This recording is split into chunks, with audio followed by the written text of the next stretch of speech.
What you're looking at is the aftermath of a drone strike. But this isn't Ukraine, it's not Gaza, this is Port Sudan, which was hit between May the 4th to 7th amid the country's brutal civil war. Drones in war aren't new, but what's happening in Sudan is a militia once mounted on camels and horseback now fields long-range UAVs, capable of hitting cities 1,200 kilometers away, and with precision. What does this photo evidence tell us about Sudan's civil war and the drones being used to fight it? Let's break down the drone war that's hiding in plain sight in this episode of Photo Evidence. This is Port Sudan, the country's de facto capital, which is under control of the Sudanese Armed Forces, or the SAF. If we zoom in here, we can see damage caused by a drone flown by the Rapid Support Forces, or the RSF, the militia fighting for control of the country. In early May 2025, drones launched from deep inside the country struck here. These weren't random hits, the targets were strategic. Fuel depots, power stations, and the country's last international airfield. And they hit a city that had become a refuge. Port Sudan was sheltering over 250,000 displaced people, families fleeing the war's front lines. This here is Port Sudan International Airport, the country's last functioning international airfield, located right on the Red Sea. Just north of it sits the Osman Digna Air Base, a heavily guarded military site long considered one of the most secure locations for Sudan's air operations. Here we see satellite imagery from May the 2nd, which shows the base before it was hit, a standard military installation. But satellite imagery from May the 8th shows a shift. A base once thought safe has now been compromised. It was struck by drones launched from over 1,200 kilometers away. The likely culprit? Kamikaze drones, improvised unmanned aerial vehicles. Satellite images show the damage. An Ilyushin 76, a Soviet-era military transport plane heavily damaged by a drone strike. The drones were most likely launched from as far as Al-Altran, a remote RSF base near the borders with Libya and Chad, or Yala here, flown hundreds of kilometers across desert terrain and through army-controlled airspace. This wasn't just a haphazard attack, it was a calculated operation. The RSF sent a swarm of 11 kamikaze drones towards the Osman Digna Air Base, a heavily defended military site. Most were shot down, but that was the point. According to Sudan's military, the swarm acted as a diversion, designed to overwhelm SAF defences and mask a single strategic drone, which slipped through and hit its target, a Soviet-era transport plane. This was military deception in action. On May the 4th, NASA's Fire Information for Resource Management System detected 2 heat signatures over the Osman Digna Air Base. Thermal imagery captured by NASA's satellite fire detection system confirmed the extent of the strike, showing significant heat at the location, likely from the drone impact. One theory is that the RSF used signal jammers attached to their drones, potentially blocking or interfering with the SAF's radar and countermeasures, though there is no direct evidence confirming this. It was more than a physical attack, it was psychological warfare. The goal may not have been total destruction, rather to undermine confidence in the SAF's ability to protect what was once seen as Sudan's most secure military zones. So how did a desert militia pull off something this sophisticated? To answer that, we need to understand who the RSF are and how they've evolved. The Rapid Support Forces, or RSF, didn't start out as a high-tech militia. They were born from the Janjaweed, the feared camel and horse-mounted militias that terrorized Darfur in the early 2000s. Back then, their tactics were brutal and simple: sweep into villages on horseback, burn homes, steal livestock, and kill indiscriminately. Here is evidence of such tactics. Here are images of the city El Janina, which was the site of widespread burning, massacres, and mass grave. The first image, taken in April 2023, shows a relatively intact urban landscape. In contrast, this image from March 2024 shows large sections burnt. Burn patterns and structural damage are consistent with targeted burning. In some parts, whole areas have been destroyed and cleared, such as here in the city's northwest. As you can see, the RSF were known for scorched earth warfare, not sophisticated strategy. But by mid-2023, as Sudan's civil war escalated, the RSF began using drones. This drone image shows clouds of black smoke over Bari, also known as Khartoum North, in early May 2023. As fighting continued through mid-May, a fire raged through the city of Omdurman, just northwest of Khartoum. By April 2024, the RSF expanded its drone operations, including attacks from Jebel Aulia, south of Khartoum, targeting military sites in White Nile State and the capital.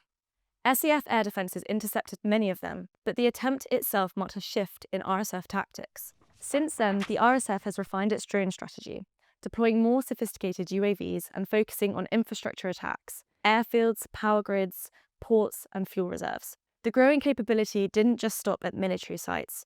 It signalled a shift in their focus to critical infrastructure. The next focus for the RSF's drone campaign, Nyala. Located in the heart of South Darfur, Nyala is one of the largest cities in the region and has become the RSF's power base. Strategically situated near the borders of Chad and the Central African Republic, Nyala provides the RSF not only with a central position in Darfur, but also with access to the supply lines and routes that run deep into neighbouring regions. It's here in Nyala that the RSF has quietly built its drone fleet.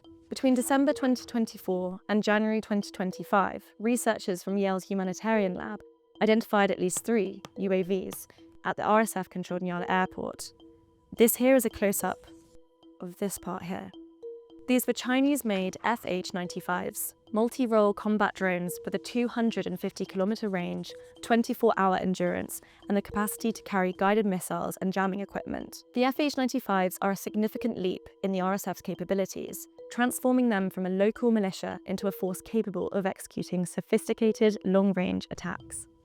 Satellite imagery from between the 3rd and 13th of January show at least 30 new storage containers parked on Nyala Airport's apron, indicating a logistical buildup at the RSF's drone hub. This technology raises a deeper question. Who is funding and arming the RSF? The answer? A global network of states and corporate actors quietly fueling Sudan's war. China has long been involved in arms deals across Africa. Official visits like this one, Ghana Navy representatives with Feng Zhu of China's Africa Department, reflect how Beijing continues to deepen military ties across Africa. The FH-95 drones likely reached the RSF through covert transfers, giving them the range and firepower to strike far beyond Darfur. But China isn't alone. The UAE's support is even more operational, directly funneling drones, munitions, and spare parts into RSF-controlled zones. The Sudanese military accused the UAE of arming the RSF with drones used in the Port Sudan attacks. Hours later, they announced a severing of diplomatic ties with the UAE and began withdrawing embassy staff from Abu Dhabi, according to Sudan's state news agency. Looking at the networks supporting the RSF in Sudan, an intriguing web emerges, with the UAE at the centre. This networked approach to governance connects Libya, Wagner, and the war in Yemen influencing the strategic situation in Sudan. Despite a UN arms embargo on Darfur, newly manufactured weapons from Russia, Turkey, Yemen, and China continue to reach both sides of the conflict, often diverted from civilian markets or smuggled through open borders.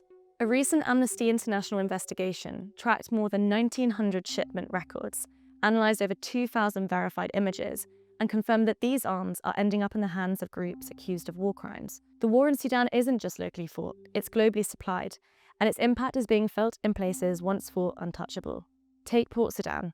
In early May 2025, the RSF launched multiple drone strikes on the city, including a direct hit on the petroleum depot just 10 kilometres from the city centre. The Iron Network, an independent media outlet, posted footage showing an active fire at the depot. Planet Lab's satellite image from that day revealed a large smoke plume and an ongoing fire at one of the fuel silos. On May the 6th, the Sudan Media Council confirmed another attack on the Port Sudan converter station, a vital part of the city's power infrastructure. The strike disrupted not only the power supply, but also the water supply, leaving parts of the city in darkness. But the drone strikes didn't stop there. Witnesses reported that one of the drones also hit the Mariana Hotel, believed to be housing diplomats. The hotel, located near key government buildings, underscores how these attacks are not just military, targeting diplomatic infrastructure. These images marked the end of Port Sudan's sanctuary status, proving it was no longer beyond the reach of war. By early 2024, over 249,000 displaced people had sought refuge here in Port Sudan, fleeing the escalating conflict. Public schools, abandoned dorms, and empty buildings became makeshift shelters. Aid groups set up camps in open fields. The SAF has blamed the RSF for the attacks, saying the drones came from the east over the sea, raising questions about their point of origin. The RSF has not responded. Drone strikes deep in Sudan show how militias are bypassing front lines, targeting vital infrastructure and resources. This next stage in the conflict adds a new and dangerous dimension to a war that has already killed tens of thousands and displaced more than 13 million people. A militia born of camels and horses now flies guided missile drones over Sudanese cities. Who's arming them? And what happens when a state loses control of the skies? We went to security analyst and author Dr. Andreas Krieg to find out. Until recently, Sudan's conflict was defined by ground convoys, pickup trucks mounted with machine guns, and brutal scorched earth campaigns. But the introduction of drone technology has fundamentally changed this landscape. Both the Sudanese Armed Forces, or SAF, and the paramilitary Rapid Support Forces, the RSF, have incorporated unmanned aerial systems into their arsenals. This has allowed them to extend the reach of their operations far beyond the traditional front lines. For the RSF in particular, drones have become a strategic equalizer.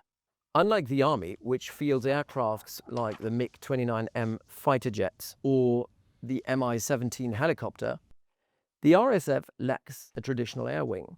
But with drones, including Chinese-made Sunflower 200 suicide drones and the Chinese-made FH-95 multi-role drones used by the RSF, they can now launch precision attacks hundreds of kilometers away.